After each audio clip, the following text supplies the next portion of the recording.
I went over to Revolution's website. Honestly, I was hoping to get an idea as to what like hops they use in it because I'm just interested. They don't tell me, but for Brute Hero it says a new hero is soaring in from a completely new direction. The effervescent Brute Hero, sparkling with white grape, passion fruit, and lemon notes, and capped with an extra dry champagne-like finish. 7% ABV, 35 IBUs. So, I mean, 35 IBUs, like, Sierra Nevada Pale Ale is 40 IBUs. And then, of course, Sierra Nevada Pale Ale, I think, personally, is like a bitter pale ale, at least on that spectrum.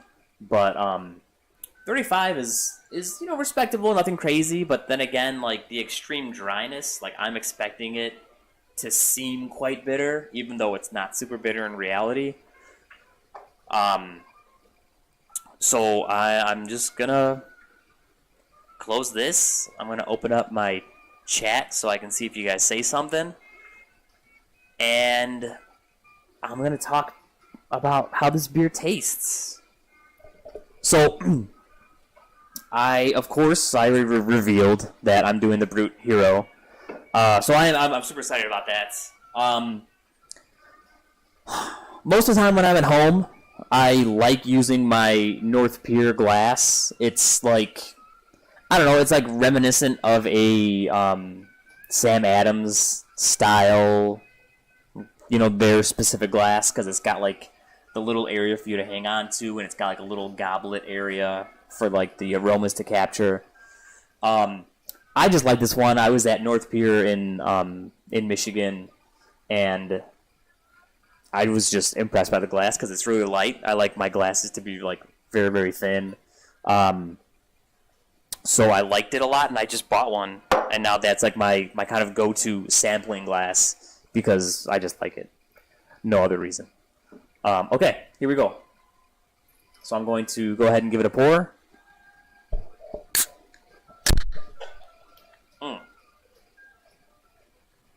Okay. There we go. Run the other way here. Make sure that you can see while I pour this beer. And it is extra cold. I had it in my freezer for a while. Took it out of my freezer, but I took it into the garage here with me. And it's a little cold in the garage. So, that's that. Here's the beer. I mean, it's pretty clear. It's pretty. It's very, very clear.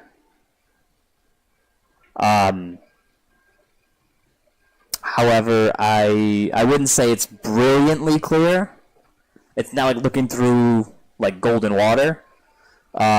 It's got just a little bit of haze, but I wouldn't definitely call it a hazy beer because it's so very clear.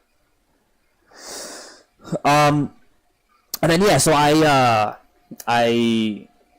had the can and it was quite cold, so I wasn't expecting it to like kind of overflow or anything. I don't know what they did the carbonation at, but when you're drinking like, let's say like a Duvel, like a Golden Strong, you can get like up to like 4 volumes of CO2. Like it's like a very, well, no, not 4. I'm sorry. It's like 3. The bottle takes 4 before it explodes. It's like 3 volumes of CO2. But it's the Duvel is like a much lighter, more like kind of spritzy beer. Any of like your English ales are going to be like way lighter. Your regular American ales are like 2.5 volumes. But I don't know what this was at. I'm assuming it was at something similar to like a 2.5 volume. But it doesn't look super effervescent. But it does have a bit of gas to it. And as you saw me pour it, I didn't pour it very aggressively, so it's not super heady, but that might be my fault.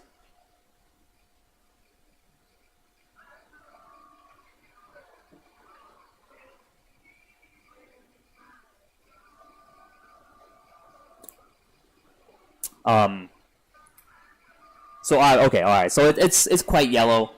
I wouldn't even. I mean, I wouldn't call it golden. It's not like gold. It would be like the light that shines off of gold, a la when they open the briefcase in Pulp Fiction, or like when they discover the Ark of the Covenant in Indiana Jones. It's not super golden. It's very straw yellow.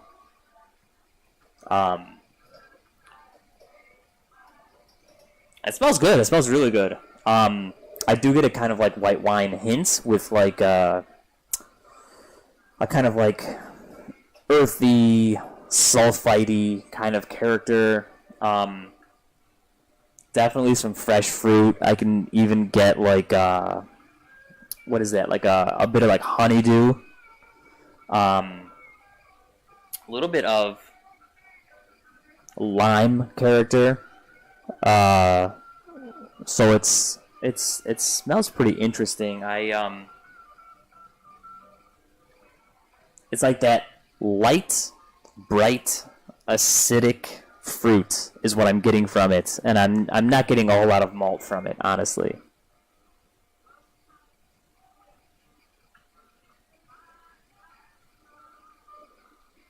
Yeah, no, I'm not. But I'm super excited to try it actually. So, here we go.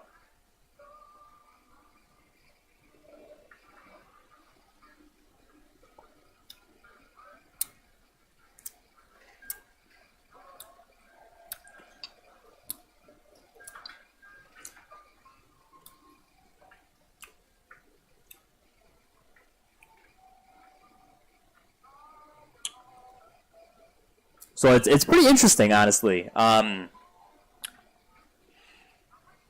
took so long to say something because it continually like changed as I was kind of tasting it. Your upfront is a kind of whiny character, although I will definitely say I was drinking some sparkling white wine earlier, and this is nowhere near as effervescent as I thought it was going to be. You get like a sparkling white wine, it's very effervescent, it's super sparkling, and this is definitely not like that. I think they could have upped the CO2 on it a little bit, but I was expecting a kind of like tingly, bitey CO2 sensation, and that's not what I'm getting here.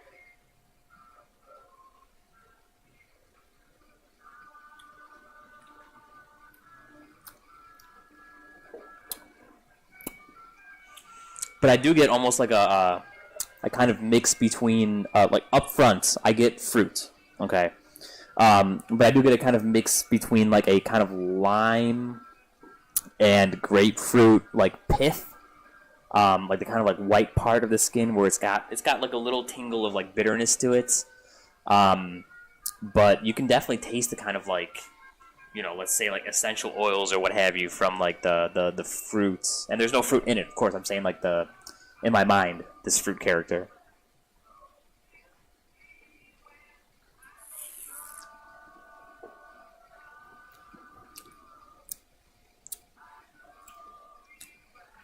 The thing about it is that as when I tried it for the first sip, it was very that fruit up front, and then it melded into like a weird kind of like yeasty character, and then it finished out with a bit of like that kind of sweet grain malt character. So it's like I said, like that first sip, it was very interesting for me, because it's definitely like it's complex, but it's not complex in the way that like whatever these like new school pastry stouts are, where it's like hints of vanilla and cocoa and coffee that meld together in an oak barrel. It's not like that. It's literally like I get like a solid 3 seconds of one flavor, a solid 3 seconds of another, and then it finishes off with that grainy character. really interesting and different. I've not had many beers that I can say each stage of it is so like one-dimensional, so to speak. And I don't mean to say one-dimensional in a bad way, but I've just not had very many beers where it's like, oh, I specifically taste this, and I specifically taste this, and I specifically taste this. It's very interesting and different.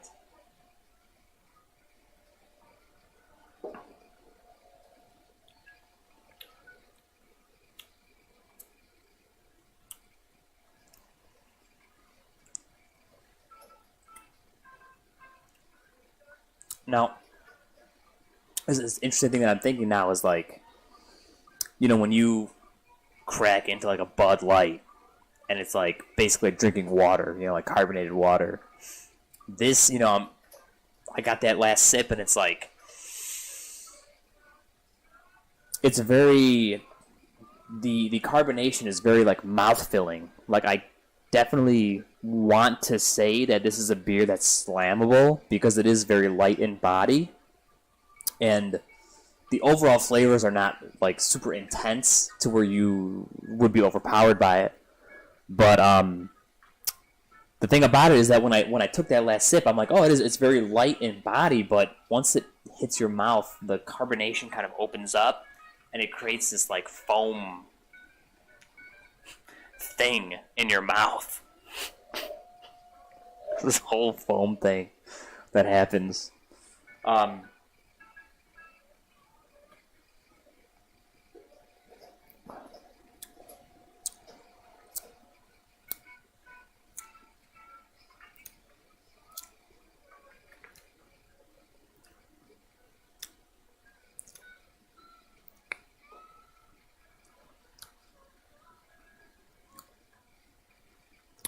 It's interesting and different.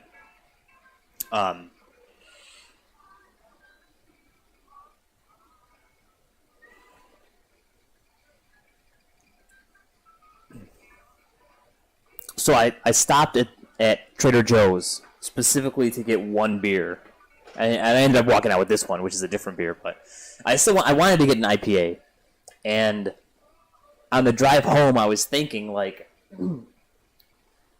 I have a lot of hate for New England style IPA. It's not my thing, and I love IPA. Don't get me wrong. But I thought to myself on the ride home, I was like, man, how can I sit here and talk about, how bad New England IPA is compared to how good Brut IPA is, if I thought it was good. Because they're like, they're like new styles that are like kind of unfound territory in the brewing world. And, my thing about New England IPA is like, it's not super IPA-y. Because when you think like a regular IPA, like I said, is kind of that Centennial hopped, two-hearted IPA. That's like the classic in my mind, which has some caramel malt, it has some body to it, but it's also got that rich malt to round out the bitterness that's in the beer. And then you think like, okay, West Coast IPA is like a super dry, really aggressively bitter and like piney kind of IPA, which is delicious. I love it. That's kind of more the way I lean when I like drinking my beer. But then you get like New England style IPA, and it's like, to me, it's very muddled in character. Like, I get the idea of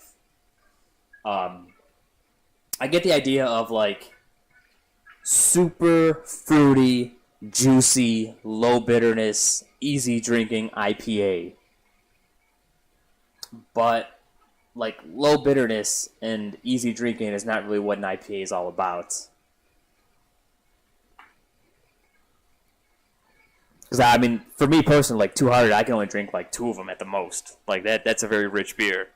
And I was thinking, I was like, man, Brut IPA, like the idea behind it is that it's really dry. You could end up drinking a bunch of it because it's so dry, and the bitterness is relatively low on it, so it's not going to be over the top.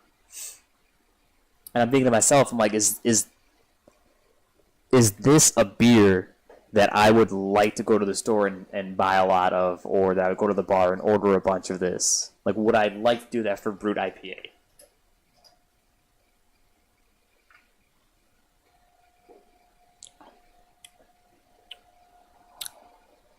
I think, like,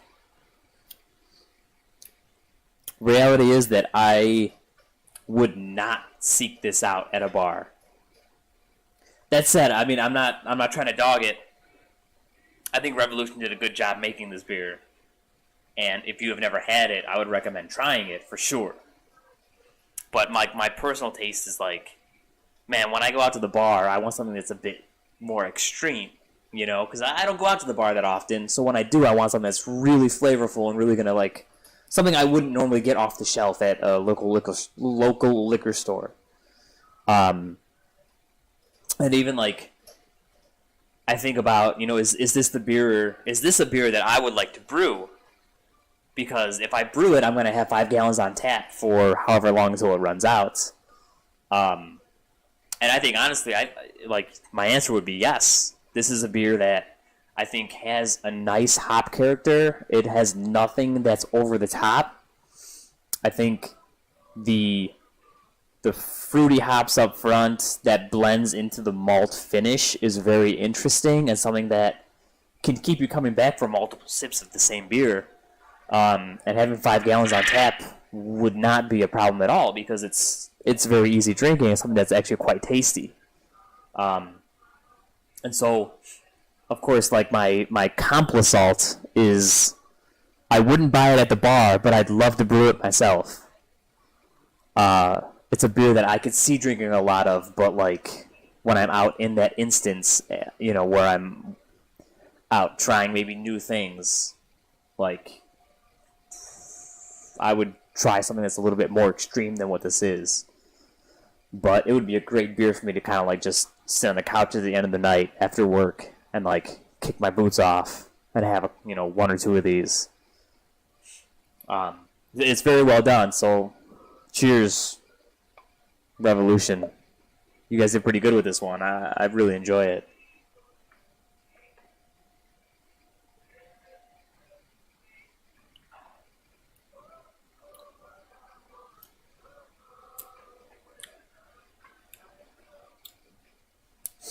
And that's the thing, it's nice and light, but I wouldn't call it watery at all.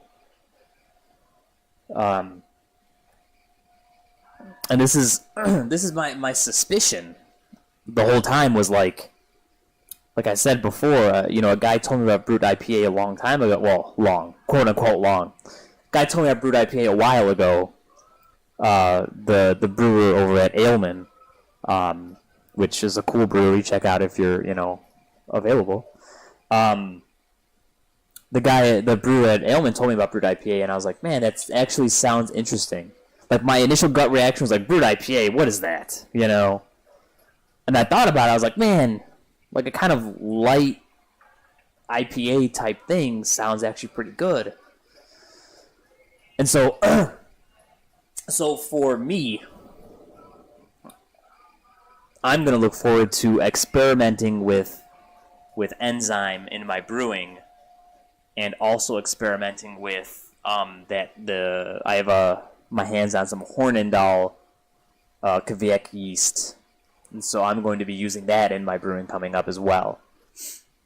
So I'm super excited. I'm super excited about brewing beers that are hopefully similar to this, and I'm going to basically stop my comments unless somebody wants to call in and talk some beer with me.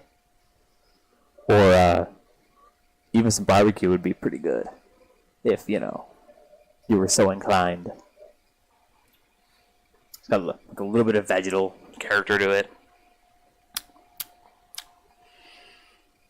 which you could expect, obviously, if they dry hopped it,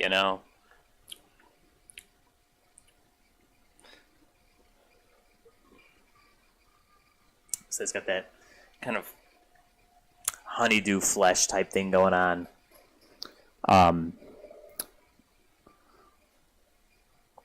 I wouldn't call it cantaloupe because cantaloupe to me seems sweeter. But getting a little minty as well. Maybe a little bit of kind of spearmint in there.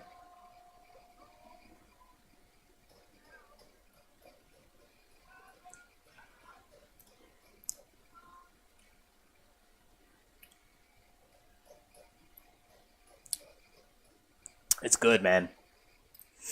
I gotta say, if I had made this beer, I would be quite proud. And then I would probably hoard it to myself and not share with friends. That was great. So, cheers to you, Revolution Brewing. Cheers to you if you're watching at home. And I'll catch you guys next time on Jaysbeerreviews. Thanks for joining this time. I'll see you then next time on Jaysbeerreviews. Next time is when I'll see you. Cheers.